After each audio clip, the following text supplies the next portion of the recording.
Good evening. On behalf of the Georgia Lawyers Chapter of the American Constitution Society, I want to welcome each of you here, express the fact that we are glad you are here and supporting this event. It's a big event tonight. We have two honorees, and as some of you know, I spent a lot of time in this building a few years ago doing lawyer bar stuff. And it sort of satisfied my appetite for lots of lawyers talking at each other. So I'm going to go right to the business, if that's okay. I first want to recognize elected and appointed officials who have the courage to be here. Judge Chris McFadden from the Georgia Court of Appeals. Thank you, Chris. Judge Jack Goger from the Florida Superior Court. Judge Ann Barnes from the Georgia Court of Appeals. I understand Representative Mary Margaret Oliver is in the house. It helps to have a good district. And the Honorable Amy Toten, Judge of the United States District Court of Northern District, Georgia. Did I miss any elected or appointed officials? All right, the rest of us, we are. Sarah Tanchi is going to present one of our honorees to you. Sarah, I can't believe it has been 10 years since Sarah first came down to Atlanta to work with the Southern Center for Human Rights. She became the executive director in January of 10. I got to know her most, I think, in the context of working hard on the creation of the reform of indigent defense in Georgia. You all know my partner, Emmett Bondurant, has been working on it for 50 years. And Sarah, you know, it's not easy to be the legislative representative for the Southern Center of Human Rights when you're dealing with individuals. But she really did a terrific job of educating them and pulling together what was a remarkable accomplishment of reforming indigent defense. We got a long way to go. It didn't occur to us we wouldn't get first-year funding and then second-year funding and all that, but Sarah did a great job. The one thing that I want to point out about Sarah before I quit introducing her is I learned recently that she brought her parents together on StoryCorps, which is, you know, the wonderful NPR thing. Look and see what that story's about. I'm just going to leave you in suspense on that. It's really quite wonderful. And Sarah, would you come up and cast honors on a deserving honoree for us? It is my privilege to speak to you all tonight about one of the true heroes of liberty, as I have the great honor of bestowing this prestigious award to my dear colleague and friend, Jerry Weber. Jerry Weber's life and career exemplify a core tenet of the American Constitution Society, to use the law as a force to improve the lives of all people. This commitment is at the heart of why the Georgia Lawyers Chapter of the ACS is honoring Jerry tonight with the inaugural ACS Atlanta Lawyers Chapter Legal Legend Award.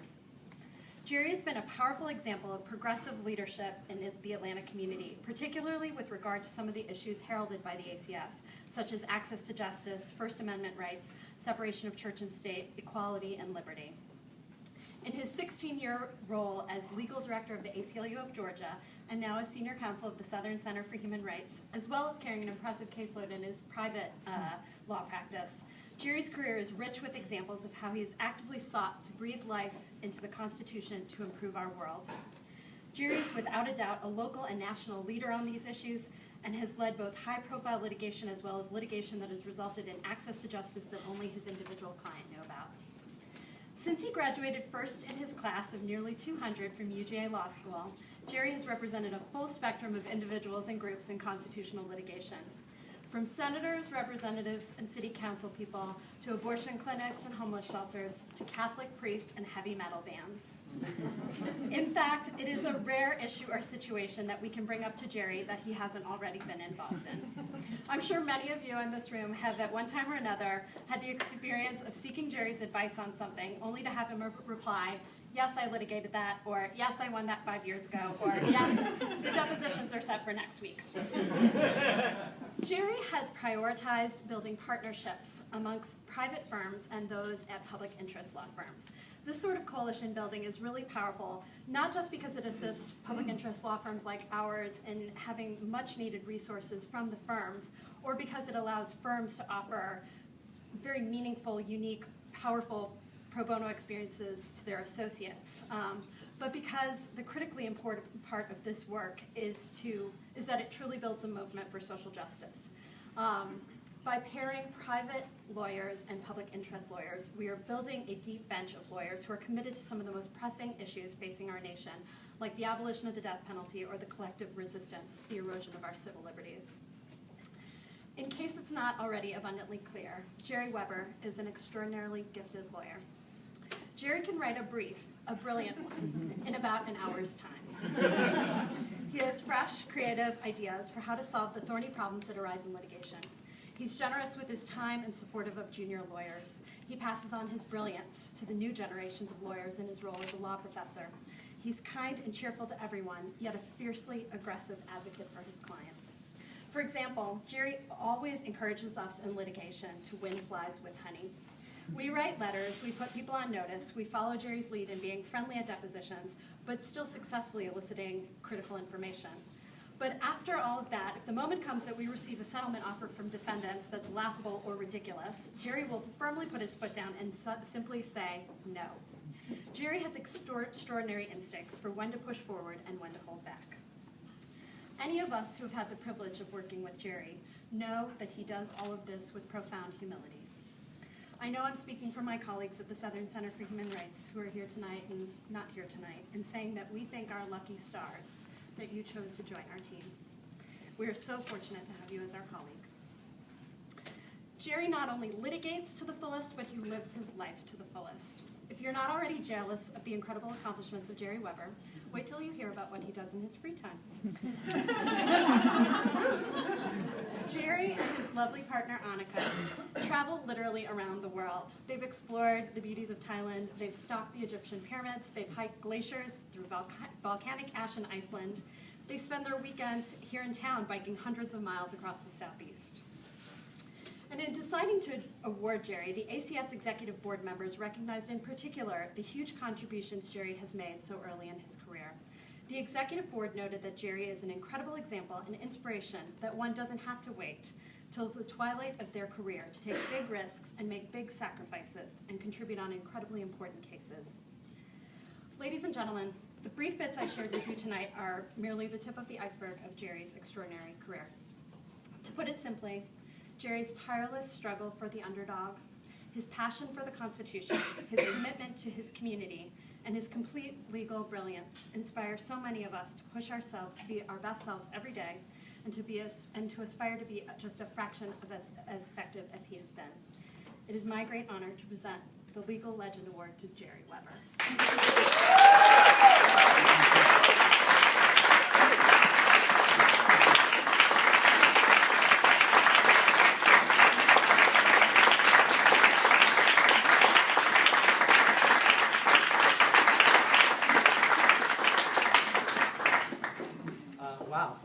Thank you so much, Sarah. That was so kind. I feel so lucky to be among so many of you who I have as friends and recruits oftentimes for my missions at the ACLU, at the Southern Center, and in my private practice.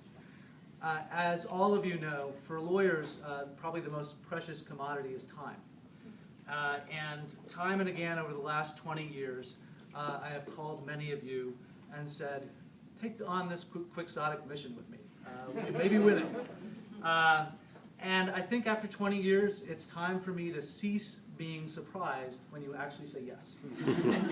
I also feel very blessed to have some amazing and sometimes very interesting clients over the course of my time. And they've come from all political stripes. I was thinking about this today. I am actually representing two Baptist ministers. One is an anti-Tea Party activist, and the other believes that the demon mascot for Warner Robins is devil worship. And I worked on both of their cases today. But there's a common denominator. There truly is, for as the circle comes around, for all of these folks. They believe that justice can and should be theirs. And they don't believe that justice is some sort of luxury, that freedom is something that is expendable. They believe when they go to a court that at the end of the day, or actually usually 3 or 4 years, they will actually have justice. And I've always been committed to making the case, but not making enemies. And I think the most important thing to me is that I can count my opposing counsel as friends. And I think that's the path that all lawyers should follow. I'm very honored. I feel very lucky, very, very lucky to have landed a wonderful and rewarding job that I've now done for 20 years, and I'm going to do it until the day I die. Thank you, ACS, and thank you so much. And that Representative Stacey Abrams and Representative Elena Parent have joined us as well. Thank you for being here with us.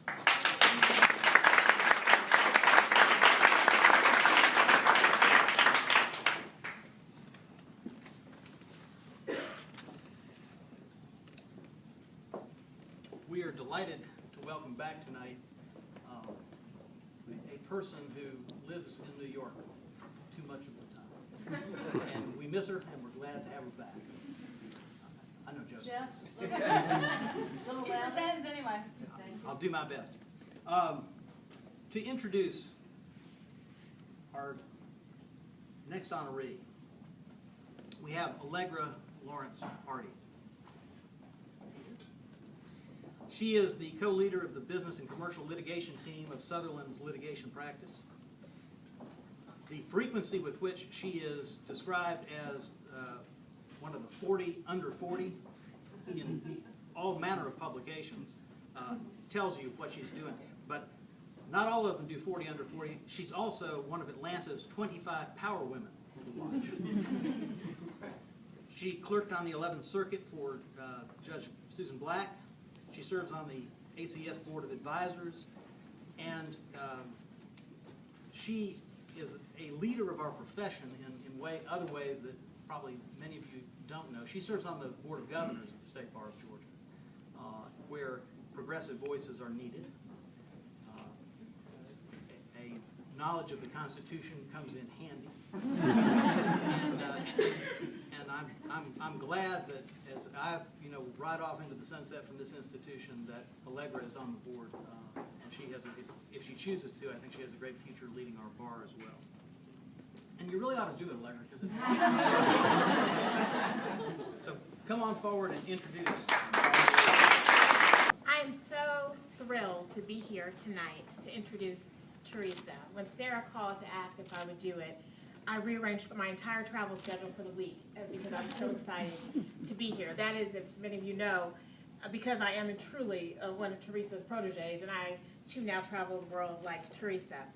I'm going to correct, if I may, as Teresa's corrected me many times, the program. It starts with Teresa in Roseboro is one of the foremost African-American women in the legal profession today. I'm just going to cross out African-American women and to say she is one of the foremost lawyers.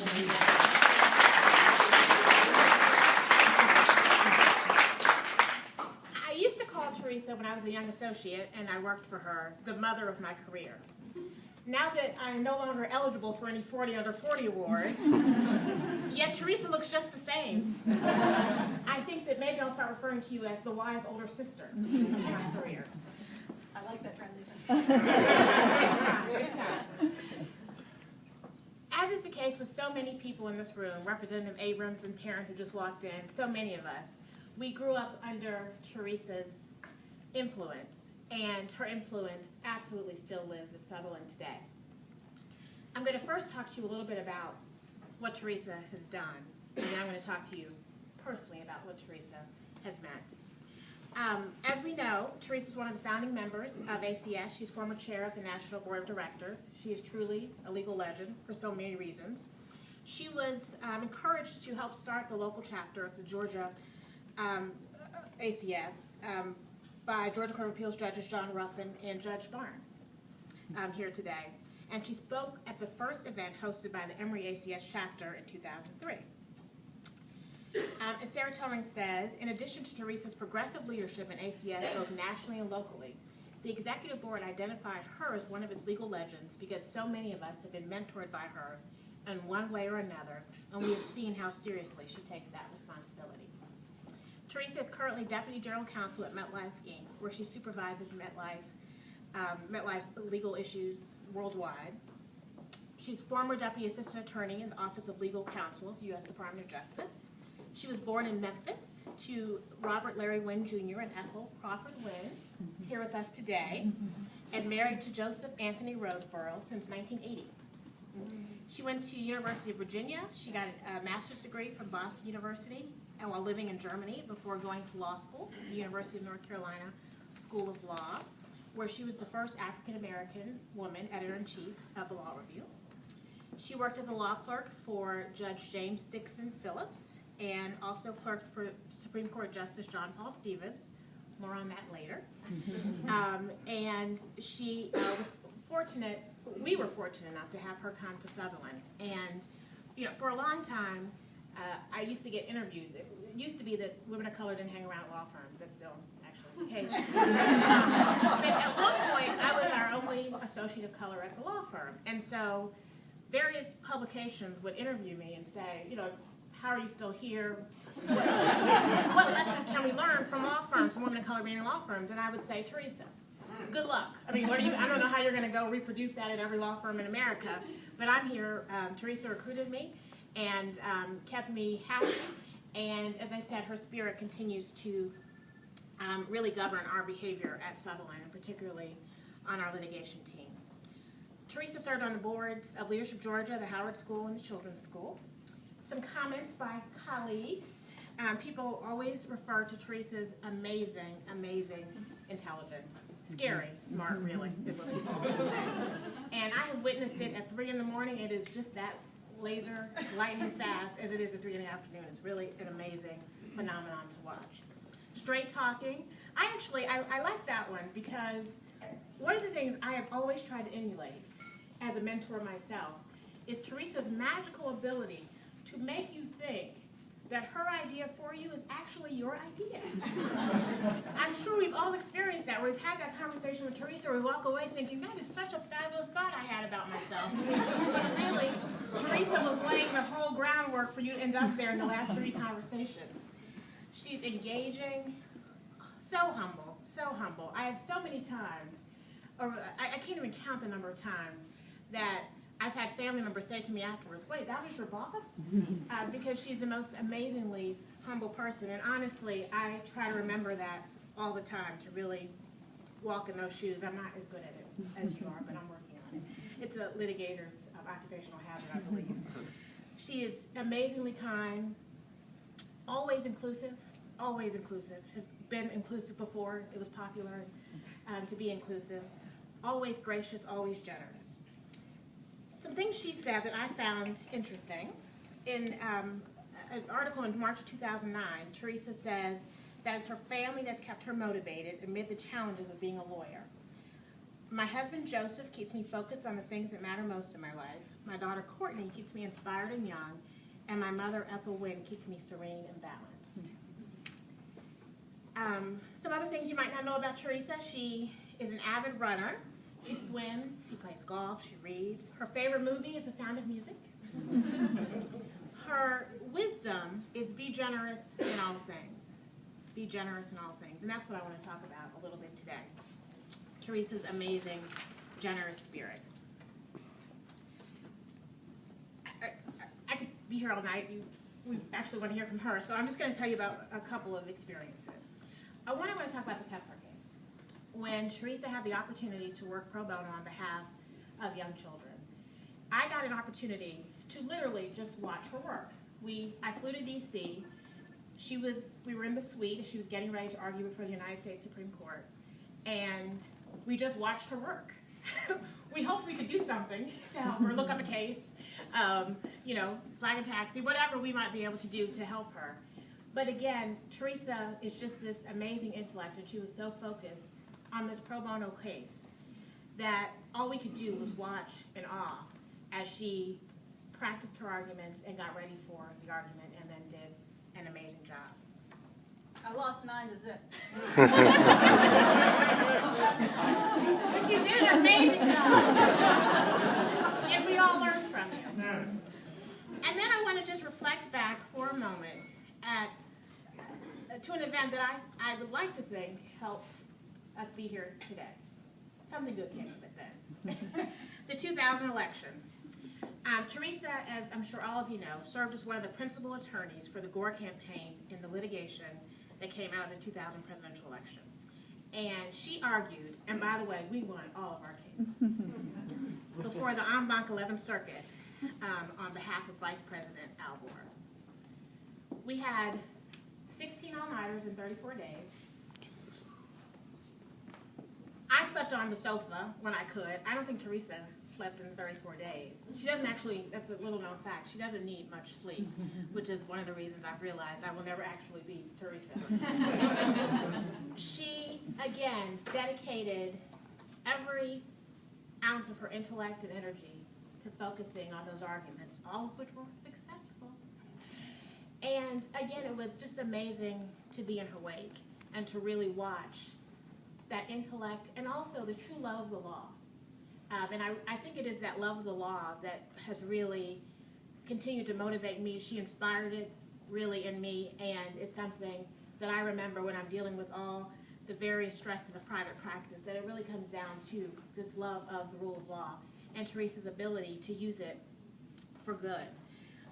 We talked earlier about public and private partnering together and how important that is. And I think Teresa does such a great job of really showing that working in the private sector and doing good work are not mutually exclusive. In fact, that is our absolute obligation as lawyers in the private sector.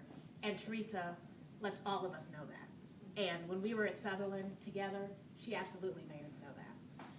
Now, I talk about the fact that I don't think we'd be here today were it not for the 2000 election, because one of the things that was so annoying in those nights was those pesky emails we kept getting from the Federalist Society.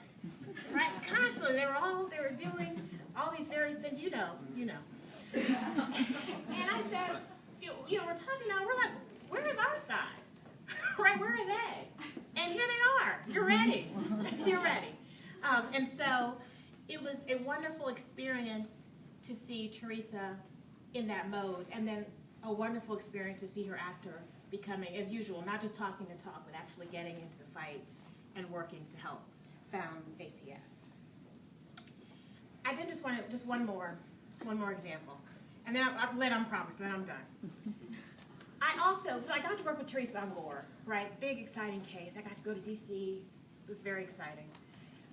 I also got to work with Teresa on countless pro bono cases along the way. And I do mean countless. And, we sort of have official pro bono and non-official pro bono. And Teresa always had the official pro bono cases. So she was always leading the way with Saturday Morning Lawyer and being on the legal aid board and bringing the legal aid cases in and taking the big, exciting cases. And then Teresa was also the person who was talking to the woman at the cash register at the grocery store who had legal problems. And she'd be talking to her on Sunday, and Monday we'd be representing her. And what I love about Teresa, one of the many things I love about Teresa, is that every case to her is a Gore case. Right? Every client might as well be Vice President Gore. She treats every client with true kindness, generous spirit, commitment. She gives them the absolute best of her talent every single time. And I think that is hard to find. I think it is very easy to say, this woman has a small problem and will make the effort commiserate with the problem. But Teresa always valued every client she ever had. And I remember working on one of our first pro bono cases together. And when we won it, because, it was something Teresa was able to sort of beat up on the landlord and be done with the thing, the woman came to our office to hug us. And I thought, oh, now I get it. Now I see why we do this. While we do the big cases, they're fun, and they're really important. But while we also say, you know what, we met a taxi driver on the way over, and he's got a problem, and we need to help him. So it is my true, distinct pleasure to be here tonight with you to present the Legal Legend Award to Teresa.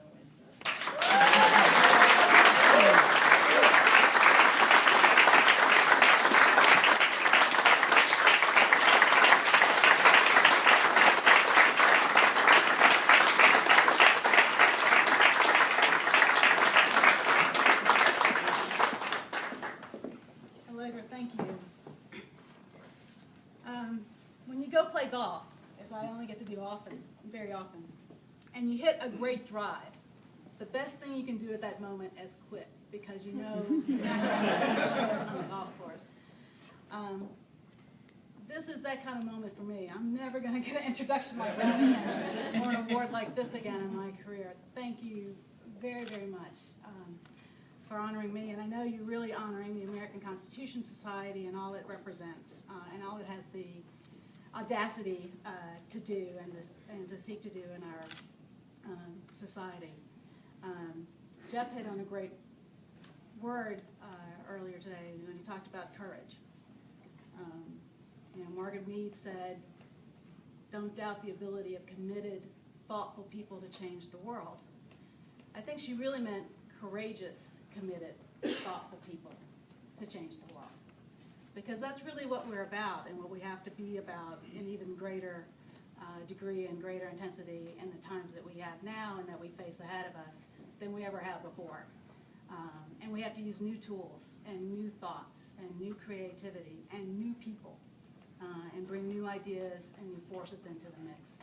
And they're joining us at the speed of light. We can't keep up. I don't know if any of you tweet. I don't, but we got to learn to do that as part of the mix. But we still have to bring to bear the common and uniting force of courage, of seeing a world as it can be, and knowing that we have the ability to get it there.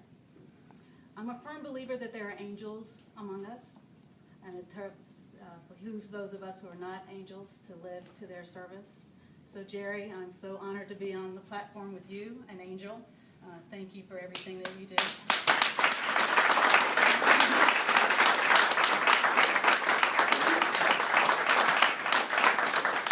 It's a real commitment of your life force that you give, and it's amazing to be here with you and to share this honor with you. Thank you so much.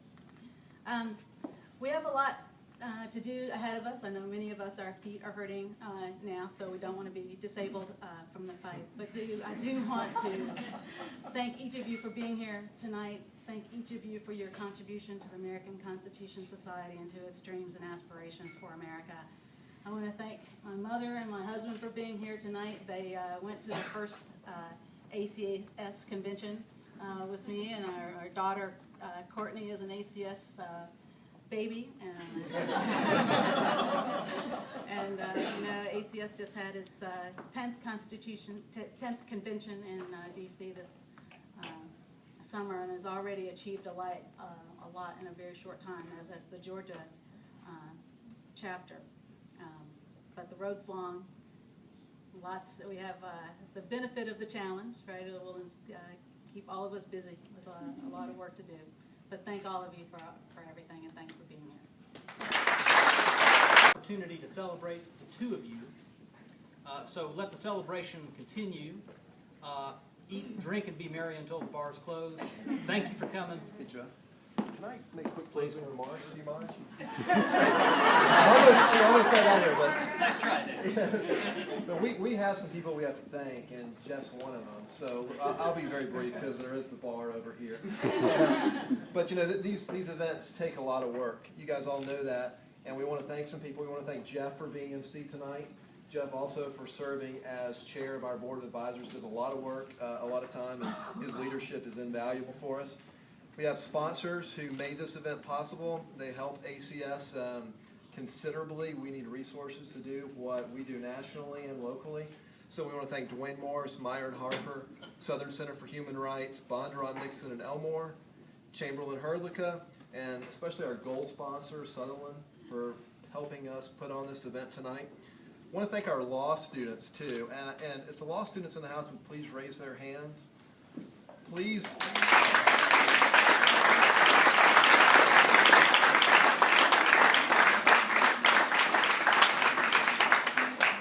As Jeff is fond of saying, it's about developing a pipeline of progressive leadership in Georgia.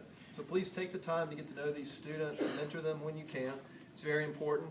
Our executive committee has done a lot to help organize this event. We've had some people that really stepped up, though.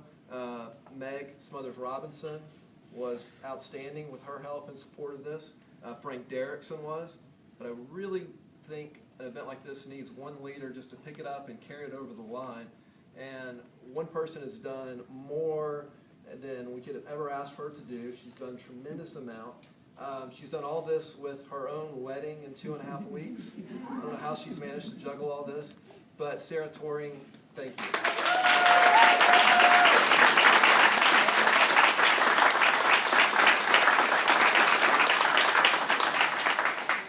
And very quickly, October 25th at King of Spalding, Adam Winkler, UCLA law professor, is going to be speaking on the Second Amendment.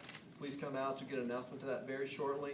We'll have our 5th annual legislative preview this fall at Georgia State, and we'll also have our 5th annual public interest holiday party this December. So please be a part of that. Please continue to be involved in ACS. We need you to help with everything we're doing. And one last round of applause, please, for our honorees tonight. It's very inspiring.